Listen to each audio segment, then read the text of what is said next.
Let's step into a world that's been carved not out of rock, but out of sound and story. We're going to take a journey to a place where the earth itself seems to hold a memory, where the very sand under your feet has something to tell you.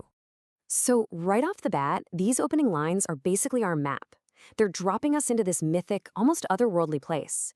You gotta picture the coast of Namibia, right? Where these massive fiery dunes of the Namib Desert just crash right into the cold Atlantic.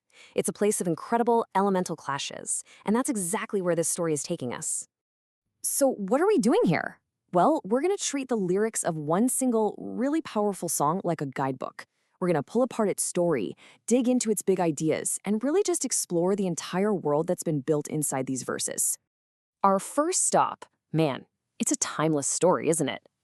It's about the grand plans we humans come up with versus the immense and frankly indifferent power of nature. And let me tell you, this song makes it pretty clear pretty fast who's really in charge out here. And listen, this isn't just some artsy metaphor. This is a real snapshot. I mean, think about Namibia's skeleton coast. It's literally a ship graveyard. This line paints that exact haunting picture. These huge ships, these powerful machines, completely broken and just being swallowed by the desert. And the contrast here, wow, it is just so stark, isn't it? On one side, you've got all these symbols of human power and progress, steel, engines, this ambition to conquer the landscape. And on the other side, what nature and time have left behind. Bone, ghosts, echoes. It's a pretty powerful statement on what actually lasts. And then this section ends with this line, and it's kind of chillin'. It's not just saying our big projects crumble, it's saying that the essence of this place, the dust, it literally becomes a part of you. It's a pretty bleak take on how permanent our mark on the world really is. But okay, just when you're thinking it's all about dust and decay, the song does this incredible pivot. The whole idea of lost starts to change into something totally different, something deeper. It's about a memory, a huge, enduring memory held by the land itself. And the song basically turns and asks us this question, challenging everything we've seen so far. After showing us all this ruin, it says, hold on a second. What if you've got it all wrong? What if nothing ever really disappears? Boom. There it is. That's the line, the one that changes absolutely everything.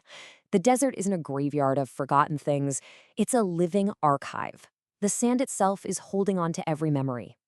So what exactly does the sand remember? Let's look at this list. I mean, this is not just about old shipwrecks. This is deeply personal. It's every life, every ember. The bones we call our own. Even something you can't even touch, like the breath you thought your own. The land is holding onto it all. Life, energy, your identity, every single loss. And that's really the heart of it, right? In the world of this song, things don't just end. They get absorbed, they get transformed, and they're held forever by the landscape itself, like a living library of everything that's ever been. And you think, okay, the land remembers. Got it. But the song's not done. Not by a long shot. It goes even further and starts to populate this world with this ancient, almost supernatural life. Beings that are the living embodiment of the desert's deepest secrets. I mean, what an image, right? It just perfectly captures the bizarre beauty of plants you'd find there, like the ancient Welwitschia or the baobab tree. The song sees them as more than just plants. They're like these ancient Stoic philosophers who have been around for so long, they don't even need to question why they exist anymore. They just are. And then we get a specific name, Makuru. And this thing basically acts like a world tree for this desert landscape. Born from the roots of lead and fire, the deep mineral heart of the planet, it stands for that sacred, primal cycle of life, coming from and eventually returning to the earth. And it's not just the plants. The song moves on to the animals, and this is where things get really mythic. This line suggests that those famous desert elephants you find in Namibia, there's something more. They're ancient, transformed beings literally carrying the weight of time in their tusks. So they're not just elephants roaming around. In this world, they're crucial. They're rulers, they're guardians. And they carry a warning in their reign, which means they are the living, breathing symbol of the land's wild power. The song is telling us that to mess with them is to mess with the desert itself, and that's a fight you're just not going to win. Okay, so we've got decay, we've got memory, we've got these mythic beings, and now all of it starts weaving together for the song's epic finale. And it's a message that isn't really about endings at all, but about this powerful, unending cycle of rebirth. And this right here, this is the moment the whole song just flips on its head. See, from the ground we came undone sounds like the end, right? But it's immediately answered by, from the roots we all become. This is it.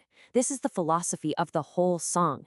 There is no final loss. There's only returning, only rebirth. So in the end, the big reveal is that this landscape, this place we first saw as a graveyard for all of man's plans, is actually a cradle. It's a place of constant, powerful, wild creation. And this is the mic drop, the ultimate takeaway. It's this massive declaration about where we fit in the world. The song is arguing that our purpose was never to conquer or control nature, but to finally recognize that we are part of that very same wildness. And then the song just fades out with this last little whisper. It's a perfect echo of that very first idea, the failure of what man once planned, and it just gently brushes it aside. Real life, wildlife, it doesn't need our blueprints. It just begins. And that kind of brings us to the end. I mean, this song takes us to this incredible, specific landscape, but it leaves all of us with a really big question to chew on. If all land holds memory, what forgotten stories, what ancient truths are waiting right there, under our own feet?